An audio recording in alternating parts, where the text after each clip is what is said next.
Unsung Murder Ballads discusses topics of a disturbing nature. And we're not going to hold back on the graphic details and disturbing content. So we do not recommend our podcast for children under the age of 13. And while we respect the victims and their families involved in these tragic cases, we're also going to be critical of mistakes that are made during the investigations. And we're going to use dark humor to express ourselves now and then. So with that said, this podcast may not be for everyone. And that's okay. We're glad you're here checking us out. And if you've made it this far, welcome to the Unsung Murder Ballads family. And follow us on Instagram at Unsung Murder Ballads if you want to talk to us.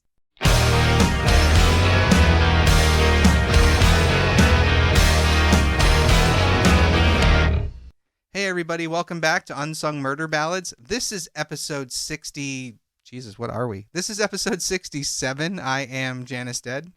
And I'm Joyous Dead. I have so much trouble remembering the episode numbers now, so I apologize. I know, and when you stopped for a second, I thought you were going to say it's episode 69, but we're not. We're not there yet. However, I did debate doing another For Joyous's information for episode 69. That would be epic.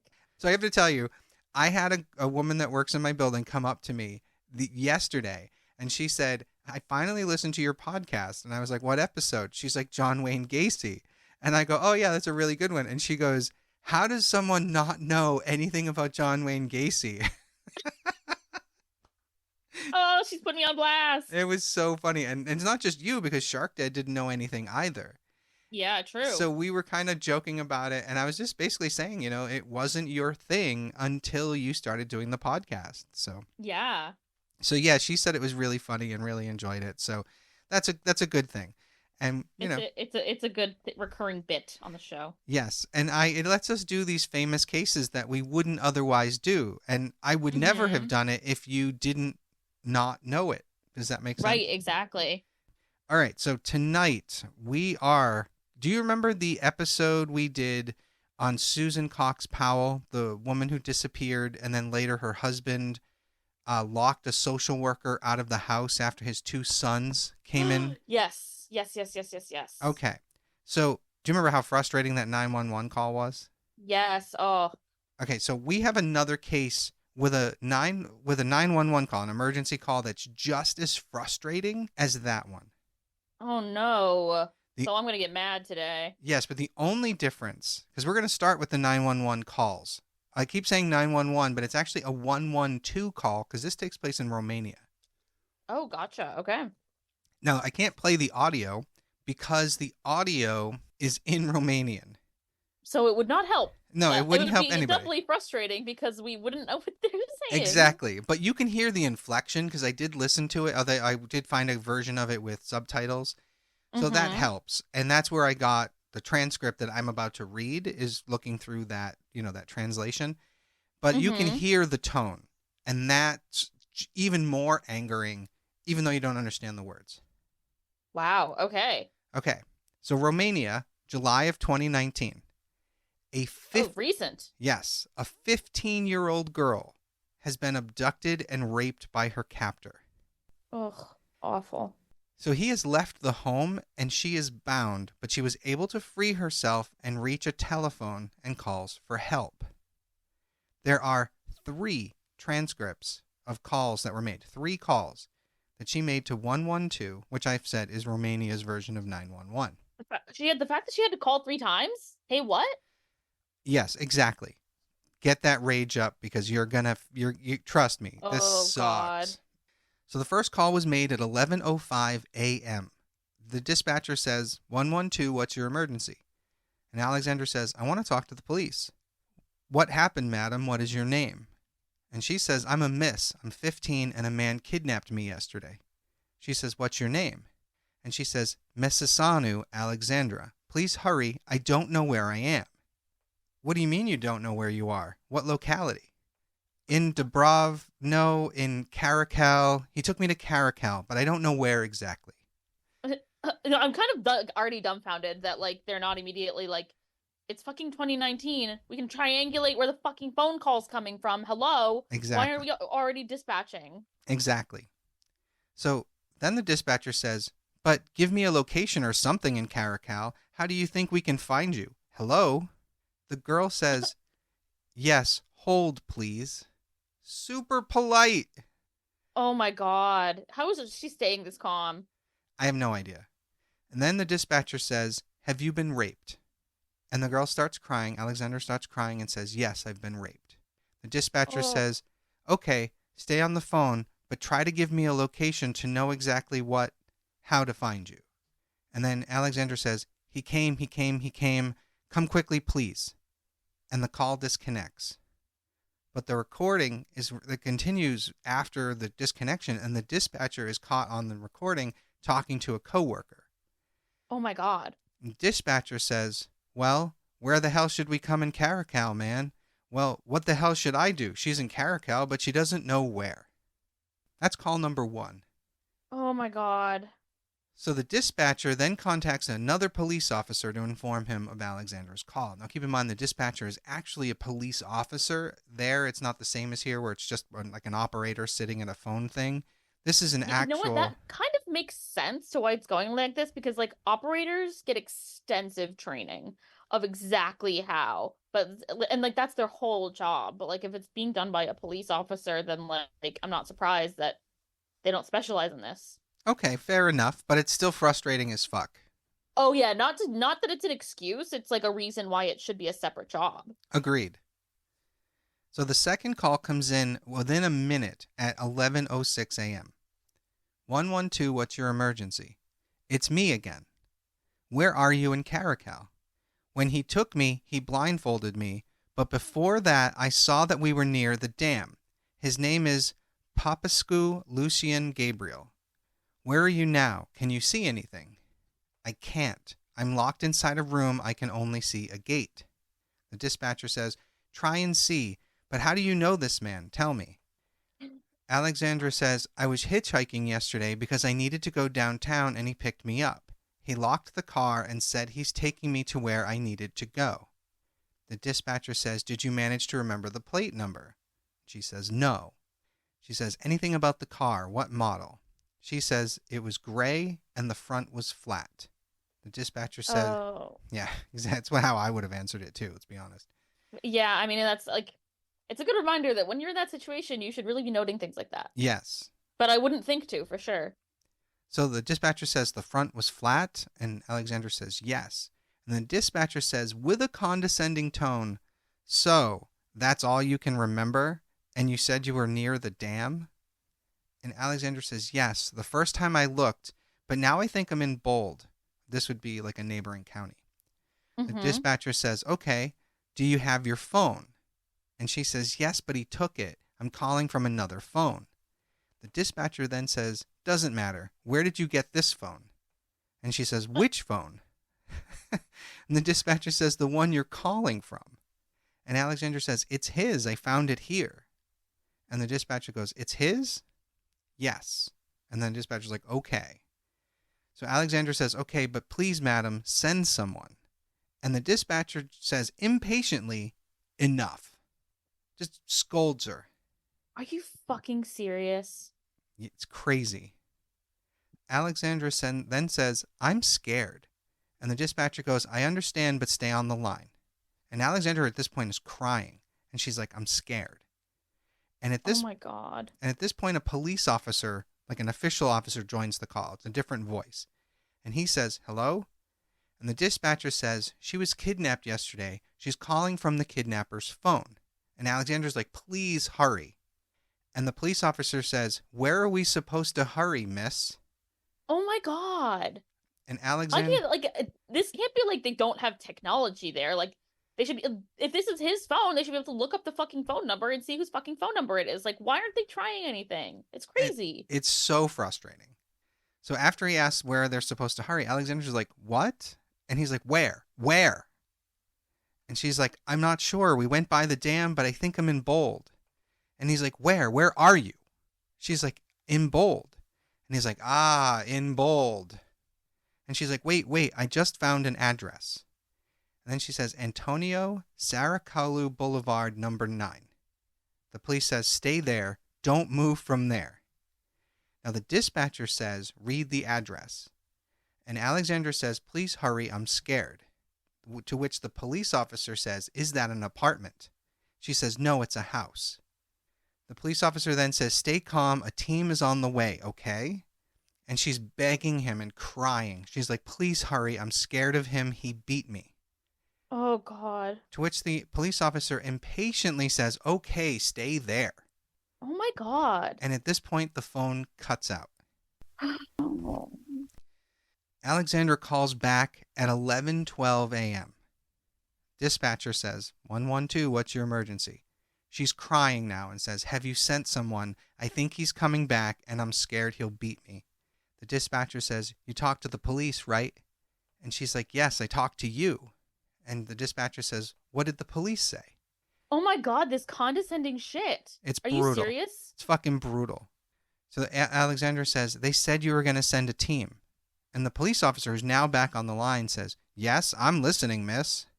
And she's like, please, have you sent someone? And the police officer, clearly irritated, says, yes, we have, but it's only been 2 minutes. We can't fly. Stay there. The team is on its way. And this is insane because also, like, they shouldn't be letting her off the phone. Like, they should be staying on the phone with her this entire time. Agreed. 100% agree. So she says, once again, I'm scared. And the police officer says, who are you scared of? Hello? Who are you scared of? What? Yeah. The fuck? She says, I'm scared of him. He beat me. And he says, who is he? And she says, his name is Papascu Lucien Gabriel. And the fact that they had his name the whole time, they're not looking up his address records. Like, what the fuck? Well, we'll get into that in a little bit too, but agreed. And the police officer says, what's his address? And she's like, I told you, bold, Antonio Saraculu Boulevard, number 9. And the police officer says, so this is his address. And Alexandra says, I'm not sure. I found a business card and I thought it might be his. So the police officer says, is this business card his? She says, I don't know. And the police officer goes, oh, well, you don't know this either. Okay, wait there. The team is close, 2 or 3 minutes away. Oh, no, so they might not even be going the right place. Alexandra then says, please stay with me on the phone. I'm scared. And at this point, the police officer yells at her and says, miss, I can't stay on the line. We have other calls too. Stay there. The team will be there in 2 to 3 minutes. What the hell? Oh my God. Yeah. Now, this is insane. This is fucked up. Insanely fucked up. So Alexandra is crying desperately to hold, and you can hear it. She's trying to hold her shit together. And she says, okay. And he says, calm down, calm down. She's like, I'm scared. And he says, well, try to calm down, okay? The team is on its way. And she says, okay. And then the police officer says, hang up the phone, because if we keep the line busy, the police won't be able to reach you. Understand? I guess that's a fair point. I guess, but you don't want to disconnect a call like that. No. So at this point, Alexandra continues crying, and she says, okay, good day. And yeah, exactly. And this is the third and final time the call disconnects. Oh, no. It is so fucked up. Oh, yeah, this is rough already. I'm sorry. This poor kid. Yeah, it's well, we're going to get into a whole lot at the end because there's a lot of theories out there on the internet. I have my own personal theory, which lines up a lot with some of the stuff out there on the internet. But this case is just fucking awful. It really is. Yeah. I actually discovered it by accident a few weeks ago and kind of pushed it through to the top of our list to cover because I was blown away that this would happen in 2019.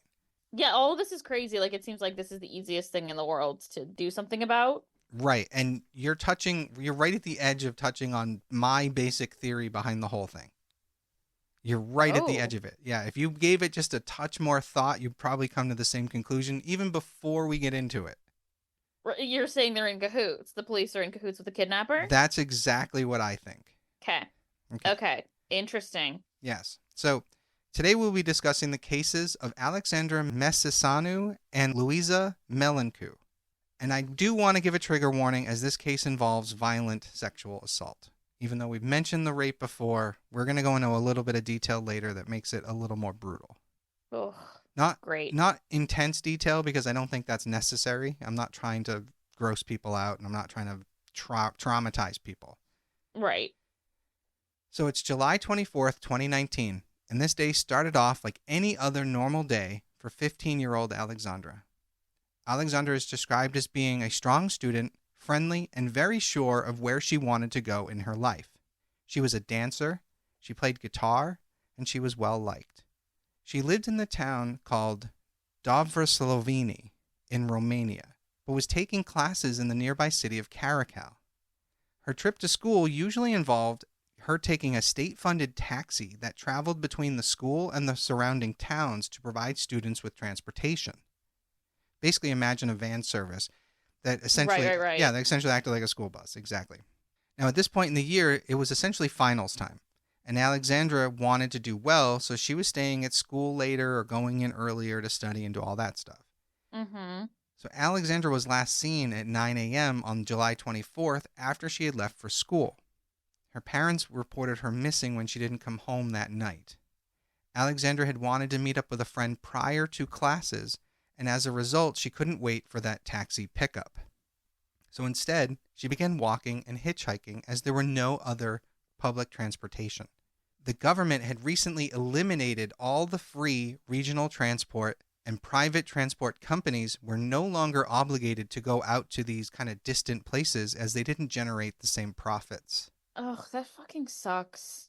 So hitchhiking... Public transportation is so important. Agreed. And the sad part is the U.S. isn't known for its great public transportation either. No, it's not. Yeah, I mean, Boston, New York, Chicago, they have probably the better ones.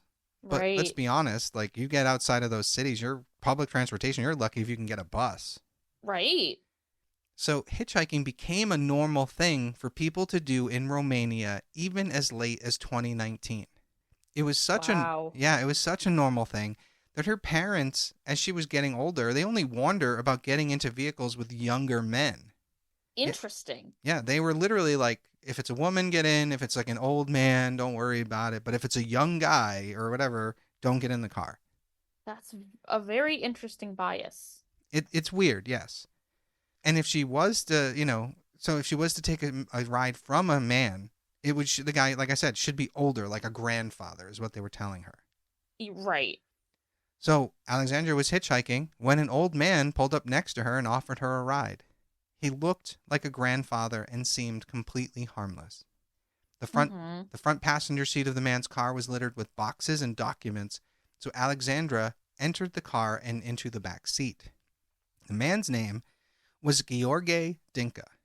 The two started having a conversation to pass time, and Dinca asked about her life and why she was headed into the city of Caracal. It was during this conversation that Dinca learned that Alexandra was only 15 years old.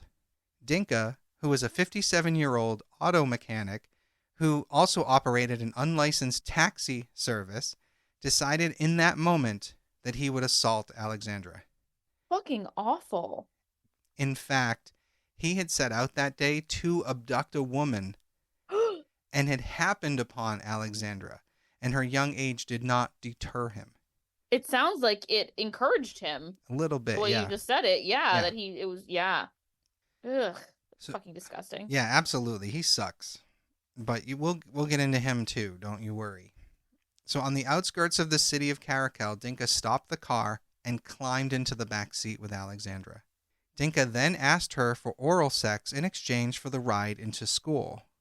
When she Ew. Yeah, douchebags. When she refused, he tried to further entice her by offering her money in exchange for the service. Jesus Christ. She continued to refuse and tried talking her way out of the situation by explaining that she was a virgin and she wouldn't be any good at what he wanted her to do. Oh, girl, that's the wrong thing to say. Oh, no. Exactly. Oh, poor thing. When that did not deter Dinca, Alexander started screaming for help and tried opening the car door, but Dinca had already engaged the child's safety locks. Oh, no. Annoyed with her behavior, Dinca began slapping her in an attempt to quiet her and get her to comply. Ugh. When that didn't have the desired effect, Dinca then pushed her down into the seat with her head in his lap and began to tie her hands using his belt.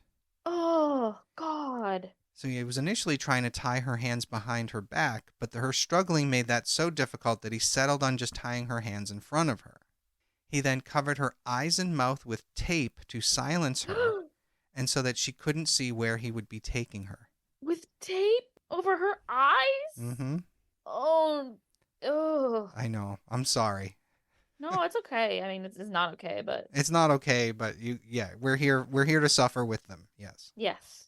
So during the struggle, Alexandra's phone dropped to the floor of the car, and Dinca picked it up and kept it. He then climbed back into the front seat and took her to his house in Caracal. Arriving at his home, Dinca got out of the car. He opened the gate to his property. You get a picture like a large property where there's a gate that blocks you from driving your car onto the property. So he has to get out and open the gate and then drive the car through. But before he could exit the vehicle and go back to start closing the gate, one of his neighbors started approaching. So he quickly made his way to the gate and was like closing it. Now his neighbor was a guy named Victor, and he was asking Dinca if he could help him assist in removing weeds from his fields the next day. So in order to get Victor to leave, Dinca promised that he would help him. He's like, sure, absolutely, just fucking go. However, no sooner does Victor leave, but another neighbor, Stefan, comes over and asks Dinca for some money so he can go buy some tobacco that he would share with Dinca. That blows my mind too. Like, I don't know what part of Romania this is in, but you don't have like cigarettes, you buy tobacco. That's very normal in Europe to this day. They roll their own cigarettes. I had no idea. Okay, fair enough. It's such a thing. It's so funny. I mean, as a non-smoker, and the fact that I've never been to Europe, I've been to Asia, I haven't been to Europe, so I don't know. Yeah. So Dinca refused, and he hastily made his way back to his car and waited until everybody was gone before he continued.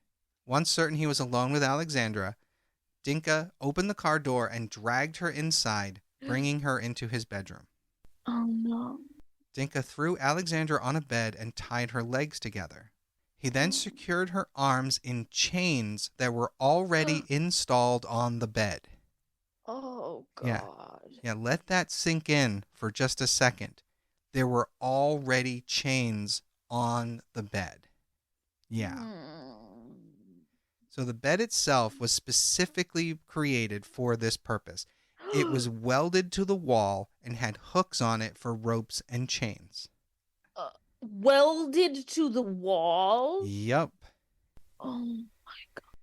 So once she was locked up, Dinca left her there, locking the door to the room as he left. Dinca left to complete the errand that he had started before encountering Alexandra and then returned home. Alexandra had fallen asleep, likely due to exhaustion. Yeah. And she was woken when Dinca pulled the tape off her mouth. Can you? What the fuck? What an awful way to wake up. Alexandra begged him to let her go, saying that her parents would be worried about her. Dinca then released her from her restraints and then demanded that she perform oral sex on him. When she refused, he beat her and made the demand again.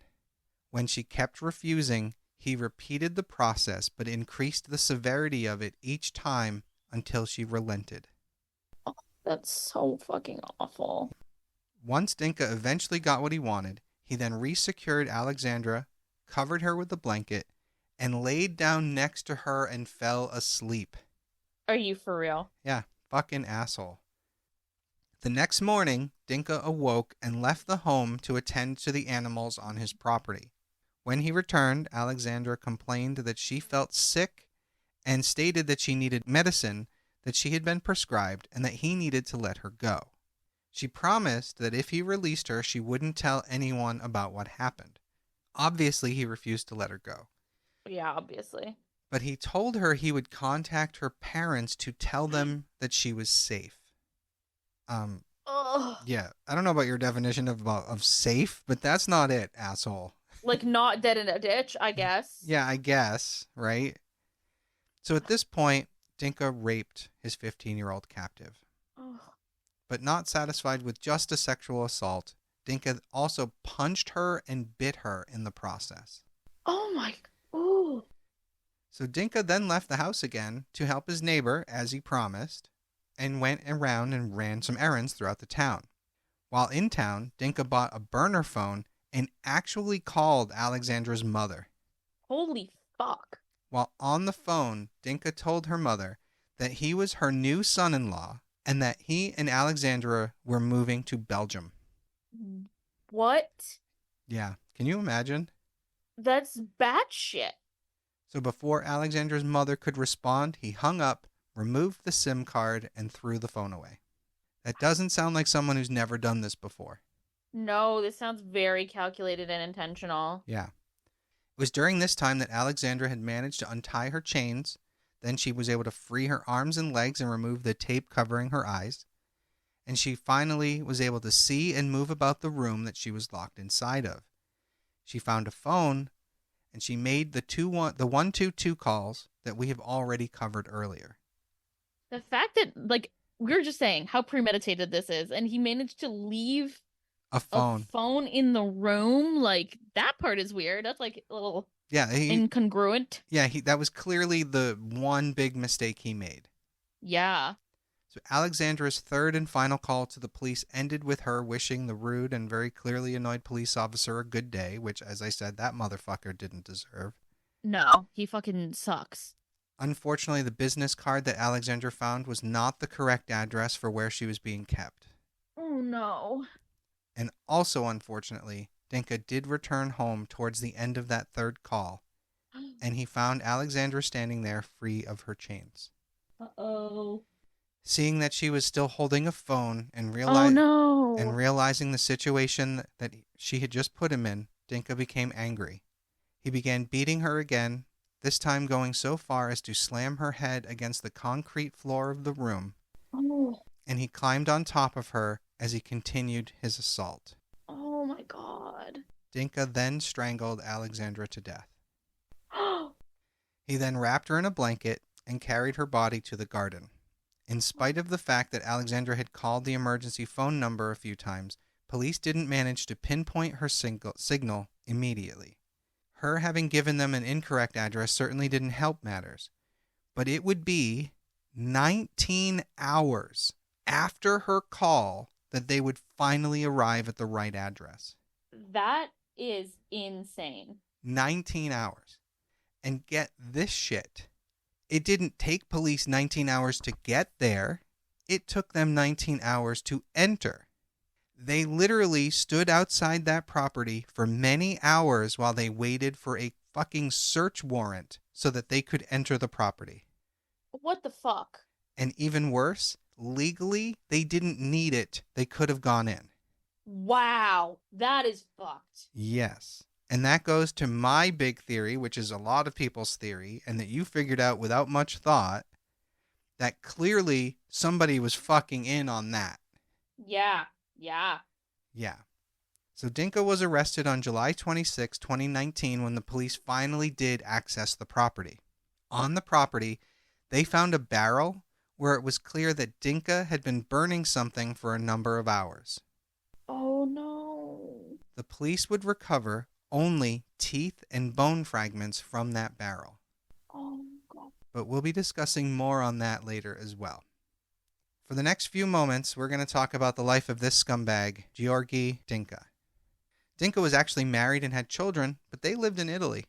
He had been injured at some point in his life and had moved back to Romania to live on the property that he had inherited from his parents. His wife and children did not want to leave Italy, so he lived in Romania alone. Huh, I'm sure they probably didn't want to be with him. His wife only ever visited him for 1 month of the year, usually around the holidays. Wow. Yeah, right? Like, his wife's just like, fuck that, right? So during one of these visits, Dinca and his wife got into a heated argument, and Dinca physically removed her from the house. Whoa. He then started to throw stones at her, and his wife had to climb over the fence to get away from him. Literally throwing stones? Yes, throwing stones at her. What the fuck? What a fucking dick, right? Ugh. Now, one of his neighbors had asked him if he ever thought his wife would visit him again. And his response was, "Of course she will. No is not an option." Well, there's who he is as a person. Exactly. That's it. So another interesting piece of information is that months prior to Alexandra's abduction, another young girl from the area, Luiza Melencu, also went missing. Ooh. Luiza was 18 years old and lived with her grandparents. She was last seen going into Caracal to pick up money that her mother had sent her via a money transfer. Her mother was currently in London at that time, and she often sent money to Luiza, so none of this is out of the ordinary. Mm-hmm. However, when she arrived there that day, she was unable to pick up the money. It's unclear if the business was closed or if the transfer system was down or if there were any other kind of problems, but whatever the reasons, she wasn't able to pick up that money. So she called her grandfather to inform him of what happened and that she would attempt to find her own way home as they lived a 15-minute drive from Caracal. Oh, that's tough. Luiza also called her mother as she was walking to this one particular spot on the road that was well known in the area for hitchhikers to be waiting to be picked up. Picture like an Uber spot, like at the airport. Luiza was seen on CCTV footage walking in that direction, talking on her phone. It would be at that pickup spot that Georghe Dinca would stop and offer Luiza a ride home. Once she agreed, Dinca opened the back door for the girl and allowed her in because he had a lot of shit on his front passenger seat. Now, Dinca had actually gone so far as to disengage the wires in his rear doors so that you couldn't even open the windows, let alone the doors. Jesus. We're saying this was before, right? This is before Alexandra. Yeah. And again, this plays out exactly the same. He climbs into the back seat, he makes his demands, yada, yada, yada. But the big difference is that when Dinca was returning home and he was opening his gate, his neighbor Stefan had come over to ask for some tobacco. Damn, these neighbors, they ask for tobacco all the time. It's really weird, right? Yeah, I guess it's the cup of sugar of Romania. Right? So Stefan actually saw Luiza in the car, struggling and crying for help. This is before Alexandra. When Dinca realized that Stefan had seen Luiza, he claimed that he had actually had an arrangement with this girl so that he could have sex with her. Basically saying she was a sex worker. But she's still struggling to get away. Right? So Stefan then asks if he could have a go with the girl as well. What the fuck? Dinca agreed, and then Stefan stepped aside so that he could roll cigarettes and wait on Dinca and the woman. So Dinca dragged Luiza into his house, same as he had done with Alexandra, and once she was secured to the bed, Dinca went outside and told Stefan that he had to wait to have sex with the girl until Dinca himself had finished, and Stefan agreed. Oh my god, what fucking monsters. I can't even fathom that situation playing out in real life. No, it's unbelievable. So Dinca then returned to the bedroom and found Luiza sobbing and begging him to let her go. He then beat her and raped her. Once he was finished, he went outside and brought Stefan inside, but Luiza at that point had actually passed out. And because... Yeah, exhaustion, fear, what the fuck, right? Beaten, yeah. Might knocked her out. At that point, both men assaulted her.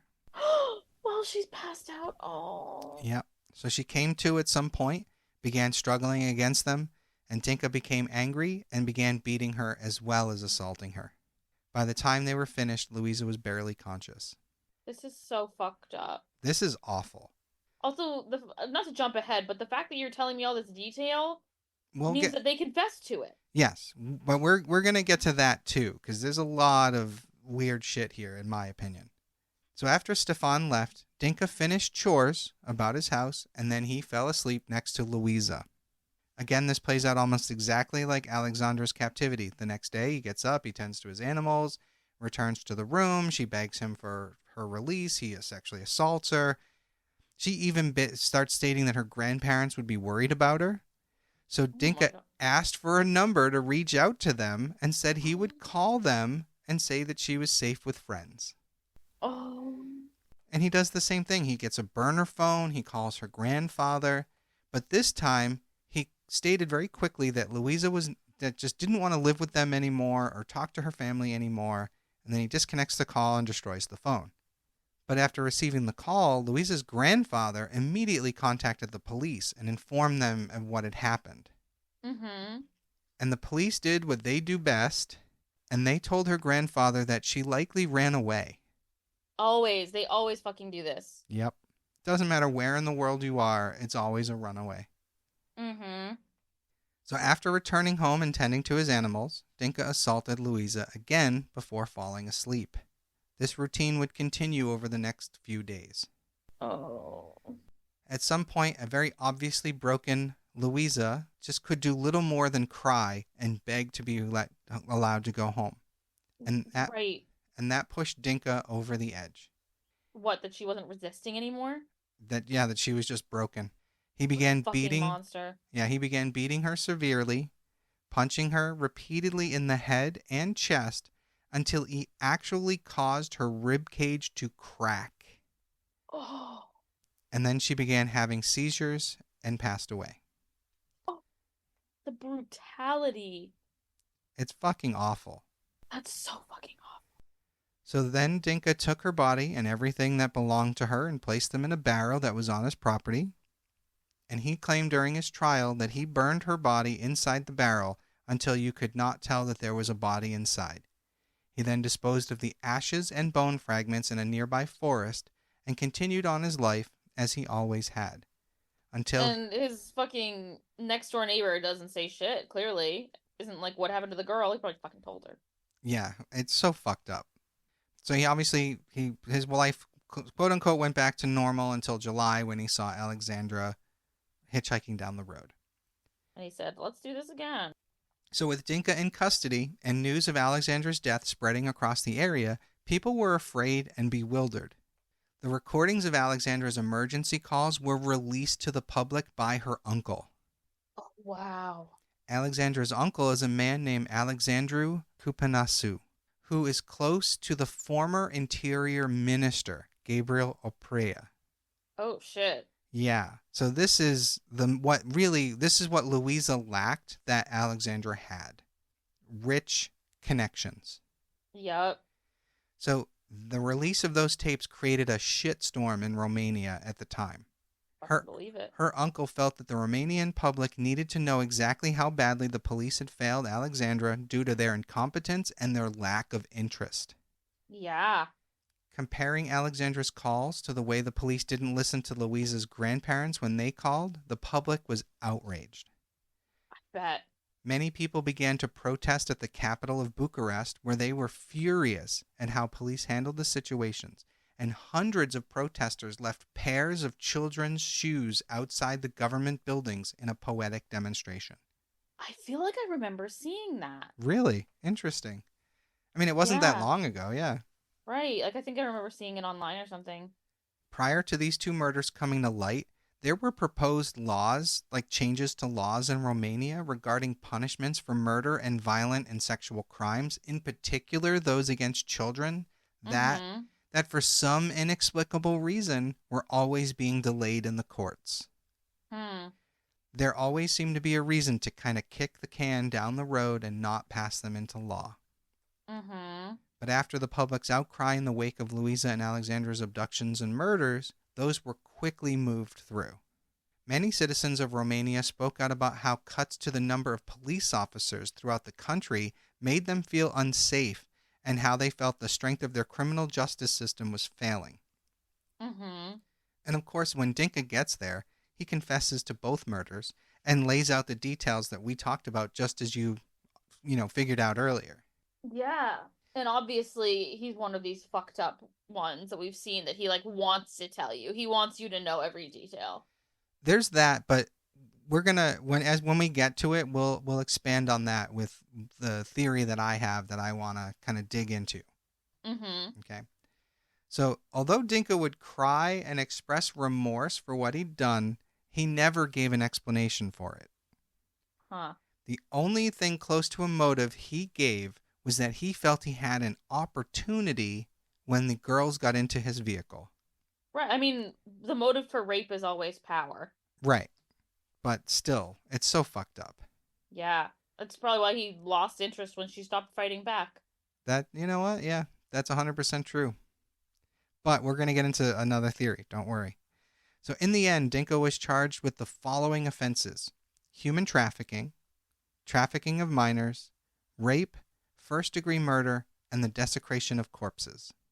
He was sentenced to 30 years in prison, And his neighbor Stefan was also charged with the rape of Luiza, and he was sentenced to 12 years in prison, which doesn't sound like enough for me, but... No, not really. So as we've already discussed, a large majority of the information we have comes directly from Dinca in his confession, which, as awful as it is, should be viewed with some skepticism. And here's why. Luiza's body, or any parts of it, have never been recovered. The teeth and bone fragments found in that barrel were tested against Alexandra's mother's DNA sample and were found to be a parent-child DNA match, and that led many to believe that she was murdered and then burned while police waited outside his property for their search warrant. Oh.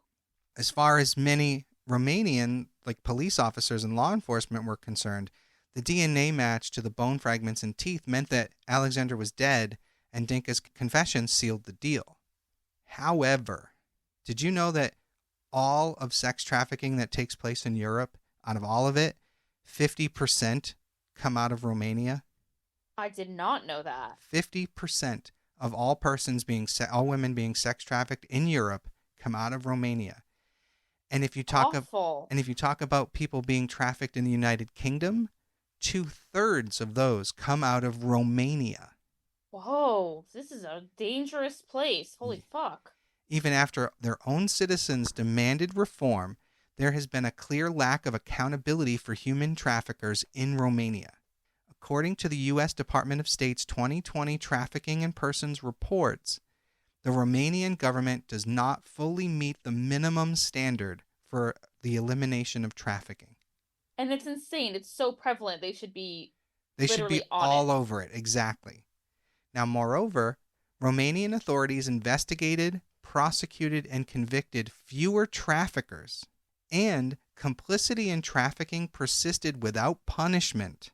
What? Especially in cases of officials who were exploiting minors in government-run facilities. I fucking hate that. So children represent approximately 15% of the victims of trafficking identified each year in Romania. Human trafficking in Romania strongly intertwines with migration and encompasses the following activities: sex work, begging, theft, forced labor, and organ harvesting. Oh. Yeah. It is especially worrisome that about 50% of trafficked persons are minors who undergo sexual exploitation, end up in forced labor, or have their organs harvested. That is so beyond fucking evil. I just don't even know what to say to that. That's just, it's like something out of a fucking movie. It's like a fucking Saw movie. I just don't. Yeah. It's unfathomable. So again, why am I bringing all this up in connection to Georghe Dinca? It's highly probable that he was a human trafficker. He probably procured young girls, had his way with them, and then sent them on to the next person in the chain. Because remember, his bed was designed like that before Luiza was taken. Right. He was already well versed. Scared. Yeah. How many times has he done it? That's the big question. Right. We also have no bodies. So the only word that these girls are even killed are his words. Because let's be honest, teeth and bone fragments in a burning barrel is not a body. No, and so I guess what my question here would be why would he lie? Wouldn't it? Because he knew he was caught, right? And he's protecting the people within the police and the government that are part of his little chain. I was gonna say, is there less punishment for murder than human trafficking? But no, I get it. Yeah, he's caught. People. Yeah, at this point he's fucked. But he's gonna die in prison anyway. Exactly. So think about that. Let's say hypothetically you're some police captain or government official who's part of this ring, this trafficking ring, and you get a call from one of your guys somewhere along the chain, whether it's Dinca directly or not, and your whole thing is, okay, well, hey, you're going to have to take the fall for this, but I'm going to delay them at the door, make it look like you killed them. Oh, my fucking God. That's my take on it. Yeah. Because let's be honest, teeth, you can pull teeth and put that in there, Bone fragments, Yeah. you can cut someone's fingers off and they're still going to be a functional sex slave. Ugh. We only have his word that he hurt them at all. And her right? and her That's why he's reporting. confessing in such detail. I see what you're saying there. Exactly. So this is my take on it. I could be wrong, but I really have a hard time believing that police stood outside a gate as some asshole burned a body down to bones and fragments. Yeah, also that would take a long time. Exactly. It takes forever to do something like that. You got to sit there That's a lot of mass, and also bodies are wet. Yeah, and you got to pulverize the bones. You're going to but they have fragments. It doesn't make sense. Yeah. So after all this, I'm not sure there was a murder. But in case there was, people need to know this story. The people need to know this story regardless. Yeah. 100%. This case blew my fucking mind, and the more I dug in, the more I thought, they're not dead. They're somewhere else in Europe. They might be dead now, because now you can't have them be found. Right. It's so fucked up. That was the case of Alexandra, Macesanu, and Luiza, Melencu. Yeah, that case seriously leaves a bad taste in my mouth. It's so bad. It's so bad, and like you're right that there's something so sketchy about them not being able to just triangulate the phone call and then go there and then put a stop to it. Yeah, it's not that hard to triangulate a phone call. Something doesn't smell right. Yes. And it's not just what's in the barrel. Oh. Sorry. I mean, and the sad part is, these two women, these two young girls, were beautiful young girls with their whole lives ahead of them. And they were literally forced into a situation where they had to hitchhike because the government of Romania decided, fuck it, we're doing away with public transportation. And this fucking happy-go-lucky looking grandfather type guy offers them a ride home. Right. And this is something that they've been taught is safe and normal. Yeah. I mean, it's crazy. And let's be honest, 100 times it'll be safe. And then that 101st time will not be. Right. And in general, like, this just, especially given the prevalence of trafficking there. Yeah, you'd think, yeah, exactly. It's so unbelievably irresponsible of the government to not provide safe transportation. Like, not safe to hitchhike. Like, as a woman, I have never hitchhiked in my life because I would expect to get killed. Yes. And to be fair, as a teen, I hitchhiked, but I wouldn't do it today either. And I'm a grown ass man. Right. It's just not okay. And then you got to wonder how much of that information at the end I gave about human trafficking that the average Romanian citizen is even aware of. Because I don't know what their media is like. I don't know all I know now is how everything exploded after this event. Man, it's so scary, and it's such a reality that, like, lives inside of every woman's head when we walk home alone at night. Or this was in the middle of the fucking day, but... Yeah, early in the morning, she's on her way to school to meet a friend. Fucking crazy. This kind of shit lives rent-free in our minds, and it's so horrible. So with all that, everybody, thank you for joining us for this insane case out of Romania. We will see you soon. I believe, actually, by this count, next week we'll be doing a new For Joyous's information. Hell yeah, episode 69. Let's go. Our favorite number. All right, thank you guys for joining us. I am Janus Dead. And I'm Joyous Dead. And we'll see you next week. Bye.